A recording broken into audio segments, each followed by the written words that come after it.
Bismillahirrahmanirrahim. Alhamdulillah. Wassalatu wassalamu ala Rasulillah. Amma ba'd. Meyrimdүү жана ырайымдуу Алла Тааланын ысмы менен пайгамбарыбызга салам, салаваттар менен ассаламу алейкум, урматтуу мекендештер, ардактуу агайын туугандар. Бүгүн буюрса сиздер менен Аллахтын разычылыгы эмне деген маселе турасында сөз кылмакчыбыз. Ар бир инсандын, ар бир момун мусулмандын негизги тилеги Аллахтын разычылыгына жетүү болушу абзел экен. Ошондой эле ар бир момун мусулмандын негизги милдеттеринин башында Аллахтын разычылыгын алуу болуп саналат. Аллахтын разычылыгы бар жерде момун мусулман бактылуу болот. Бул дүнүйөсү да, ахиретти да абат жана бактылуу болот. Урматтуу агайын туугандар, Алланын разычылыгы эки өңүттөн каралат. Биринчиси Алла Тааланын момундан, инсандан разы болушу. Бул деген пенденин кылган, сиз менен биздин кылган ибадатыбызга Алла Таала разы болушу. Туткан орозобузга Алла Таала разы болушу.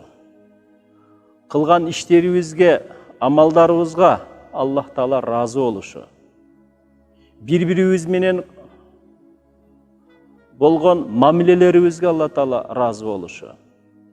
Аллах жана инсан ортосундагы мамилеге Аллахтын разы болушу.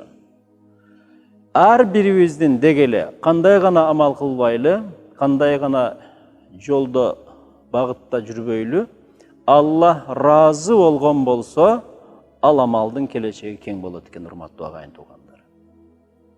Башыбызга келген кыйынчылык, башыбызга келген түйшүк, Алланын тагдыры деп билип, жакшылыктан келген болсо, Алла Таалага шүгүр келтирип.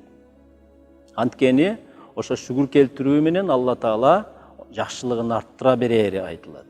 Шүгүр келтирүү менен Алла Таала берешендигин дагы бере беретирген жолун айтат.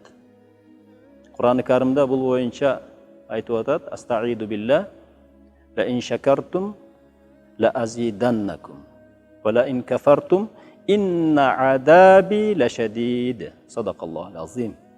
Жараткан буйруп атат: "Эгер шүгүр келтирсеңер, мен силерге жакшылыгымды арттыра берем" дейт.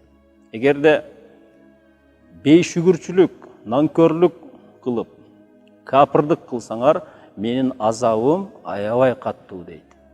Андыктан Алла Тааланын бизге сунган кандай гана жолу болбосун, башыбызга кандай гана иш келбесин, биз Аллага разы болгон болсок, биз Алла разы боло турган жолдо болгон болсо, Аллах бизден разы болуп аткан болсо, демек бул амалыбыздын келечеги кең болот экен. Урматтуу агайын туугандар, Алла Таала бейишин берет, Алла Таала күнөөлөрүбүздү кечирет, Алла Таала бул дүнүйө жана акыретибизди абат кылат деген мына ушул экен. Ар бир момундун девизи, ураны ушул болуш керек экен. Роббана атина фид дунья хасанатан ва фил ахирати хасанатан ва кина азабаннар. Аллахым бул дүнүйөдө бизге жакшылыктарды бергин, акыретте дагы бизге жакшылыктарды бергин, бизди өзүңнүн тозогуңнан, азабыңнан бизди Аллахым сактагын деген уран менен, тилек менен ишибиз болуп аткан болсо, сөзүбүз сүйлөнүп аткан болсо, Аллах бизден разы болот экен. Аллах бизден разы болгон үчүн биз бактылуу болот экенбиз, урматтуу агайын туугандар. Карасаңыз, бир ата-эне разы болсо канча сүйүнөбүз. Эл сиздин ишиңизге, сөзүңүзгө, амалыңызга разы болсо канча сүйүнөсүз, сыймыктанасыз. Бирок унутпаңыз, Аллах разы болушун дагы эч унутпашыбыз керек экен. Аллах разы болсо, биз эл ичинде да бактылуу экенбиз, бул дүнүйө акыретибизде дагы бактылуу болот экенбиз, урматтуу агайын туугандар. Ал эми Аллахтын разычылыгынын экинчи бир өңүтүн карай турган болсок, Pendenin insandın Allah'tan razı oluşu abdan manili orunga ие. Allah Taala'nın buyruktарын çın dilden kabul alуу, aga moyun sunуу. Allah Taala'nın tıyuların çın dilden kabul alıp oşol tıyılуу. Allah'ın aramdарын aram dep bilүү. Anın adal kılgandарын adal dep işke aşırуу. Allah Taala bizge kандай başыбызга, бешенебизге жазган нерсе başыбызга келгенде biz aga razı olup, жақшылық болгондо шүгүр келтирип, түйшүк болгондо, момундай апаат, кыйынчылык болгондо Аллахым бул да сенден. Сенин сынооң, акыреттеги сынооң мындан да оор. Аллахым бул дүнүйөдө сынооңду берсең, бул дүнүйөдө сенин сынооңдон мен эсен аман, сабыр менен, бардык себептерин издөө менен sen üçün, senin rahatçılığında küröş менен бул сыноодон өтүп кетейин деген тилегибиз болуш керек экен. Урматтуу агайын туугандар, дүнүйө жүзү оор апаат, кыйынчылыктарды башынан өткөрүп атат, күрөш болуп атат, амандык үчүн күрөш болуп атат. Мына ушул күрөштө биз, бул да бир сыноо, биз келген сыноого татыктуу Алланын раатчылыгы менен биз ага разы болуп, анын бергенине разы болуп, каниет менен, сабыр менен чыгып кетиш биз үчүн абдан маанилүү экен. Көрүңүз, момун мусулманга жакшылык келсе, шүгүр кылып Алланын раатчылыгын алып атат. Кыйынчылык, түйшүк, апаат келсе, ага сабыр, каниет менен, себептерин таап күрөшүү менен, себептерине токтолуп коелу, урматтуу агайын туугандар. Ар бир инсан өзүнө таандык болгон аракетин кылыш керек экен. Кур'ан-ы Каримдин башка бир аятында айтылат: "Астаиду билла ва ан лайса лил инсани илля ма саа." Инсанга ошол башына келгенин гана өзүрүн көрөт. Өзүнүн аракетинин гана өзүрүн көрөт. Демек биз жакшы дил менен, тил менен, дуа менен, тилек менен жана иш аракет менен, амал менен, жасоо менен аракет кылсак, Алла Таала сөзсүз бизге разы болот экен. Биз ага разы болот экенбиз, урматтуу агайын туугандар. Иншалла, мына ошондой биримдик менен, ошондой бир аракет менен бул күндөрдөн да адамзат кутулат. Бул кыйынчылык апааттан дагы жалпы момун мусулмандар, Кыргызстан элибиз чыгып кетет. Болгону кандай чыгабыз? Алла разы болгон, биз Аллахта разы болгон абалда чыгуу бул бактылуулук экен. Аллага наразы болгон, элге наразы болгон, бири-бирибизге наразы болуп чыкпастан, кайра биримдигибиз, ынтымагыбыз, мээримдүүлүгүбүз, ыймандуулугубуз менен чыгып кетүүбүз сыноо бул абдан маанилүү экен. Сулайман алейхиссалам улуу пайгамбарлардын бири, куштардын тилин билген, жиндердин тилин билген, курт кумурскалардын тилин билген, ушундай мужизасы, керемети бар пайгамбар болгон. Бир күн ошол кумурскалар көп жашаган өрөөндөн өтүп кетип атканда аскерлери менен ошо кумурскалардын башчысы башка кумурскаларга чакырык таштап атат: жолду бошоткула, жолду ачкыла, Сулайман келатат, Сулайман падыша келатат, билбестен, байкабастан, капелеттен силерди басып, эзип кетпесин, жолду ачкыла, качкыла дейт. Мына ушуну уккан Сулайман алейхиссалам жылмайып, анын бир Аллага кайрылган дуасы Куранда айтылат.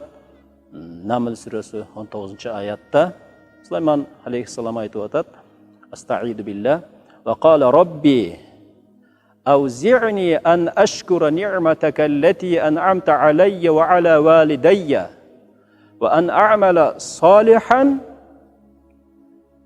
ترضاه وأدخلني برحمتك في عبادك الصالحين." Allah'ım, Rabbim, maga bergen nimattарыңа, жакшылыктарыңа шүгүр келтирүүнү мага насип кыл. Мага берген ниматтарыңа, жакшылыктарыңа жана ата-энеме берген ниматтарыңа, жакшылыктарыңа шүгүр келтирүүнү насип кыл. Өзүң разы болгон салих амал иштөөнү мага насип кыл. Өзүңдүн мээримиң менен, рахматың менен жакшы салих инсандардын катарына мени кошкун деген дуа кылды да, көрдүңүзбү? Ушул жерде дагы Аллага шүгүр келтирүүгө жетишүү, анын разычылыгына жетишүү eң негизги маселе болуп атат. Үлгүлүү дуа Сулайман алейхиссаламдын ошол аятта айтылган дуасы болуп атат. Пайгамбарыбыз саллаллаху алейхи ва саллям өзүнүн осият сөзүндө айтып атат: Аллахумма инни а'уду биридак. Аллахым сенин рызаңа, разычылыгыңа мен сыйынам. Мин сахатик, ачууңдан, газабыңдан сенин разычылыгыңа сыйынам. Көрдүңүзбү? Разычылык абдан маанилүү болуп атат. Ва би муафатик мин уқубатик. Сенин жазалооңдон, азабыңдан мен кечиримиңе сыйынам дейт. Келиңиздер, Алла Тааланын разычылыгына, кечиримине жетүүгө аракет кылайлы. Аллахтын разычылыгына жетүүгө өтө көп мүмкүнчүлүктөрдүн ичинде турабыз. Кайрымдуулук кылганга өтө мүмкүнчүлүгүбүз көп, кайрымдуу болойлу.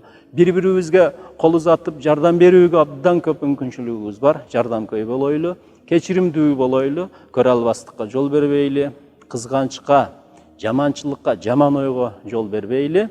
Алла Таала бүгүнгү берген жакшылыктар үчүн шүгүр келтире берейли. Бүгүнгү аманчылыгы үчүн шүгүр келтирип, Аллахтын бергенине разы болуп, ал көрсөткөн жолдо күрөшүүбүздү уланта берсек, Алла Таала иншаалла ар кандай кыйынчылыктардан чыгарат, жакшылыктарын көп берет, кыйынчылыктарынан, оору сыркоодон Алла Таалам шыпасы менен дагы бизди алып чыгып кетет иншаалла. Аракет бизден, берекет Алладан, жардам Аллах Тааладан. Оорубаңыздар, ар бириңиздерге Алланын ыраазычылыгы болсун, ар бирибизге Алла Таалам разы болгон болсун. Ассаламу алейкум ва рахматуллахи ва баракатух.